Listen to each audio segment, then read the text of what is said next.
আসসালামু আলাইকুম রহমতুল্লাহ। আমি মাননীয় প্রধানমন্ত্রীকে ধন্যবাদ জানাতে চাই। সাংবিধানিকভাবে কার্যপ্রণালী বিধি অনুসারে আজকের এই মহান সংসদের সভাপতি করার জন্য যার নাম প্রস্তাব করেছেন, উনি অত্যন্ত একজন সজ্জন, উনি অত্যন্ত প্রাচীন রাজনীতিবিদ। উনি যে দলই করুন না কেন, আমি মনে করি দেশের সকল মানুষের ওনার প্রতি আস্থা এবং শ্রদ্ধা আছে। মাননীয় প্রধানমন্ত্রীর এই প্রস্তাবকে আমরা বিরোধী দলের পক্ষ থেকে পূর্ণ সমর্থন জানাচ্ছি।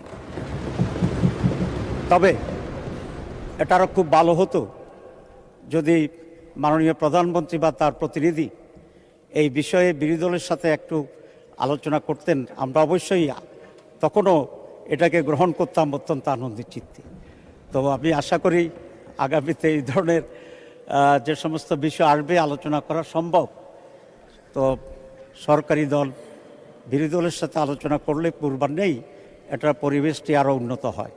আমি সেই আশাবাদ ব্যক্ত করে এবং এই সিদ্ধান্তের প্রতি আমি আবারও প্রশংসা করে এবং মাননীয় সভাপতি, ওনার বাড়ি কুমিল্লা, আমার বাড়িও বোধহয় তার কাছাকাছি, সেই জন্য I have an special affiliation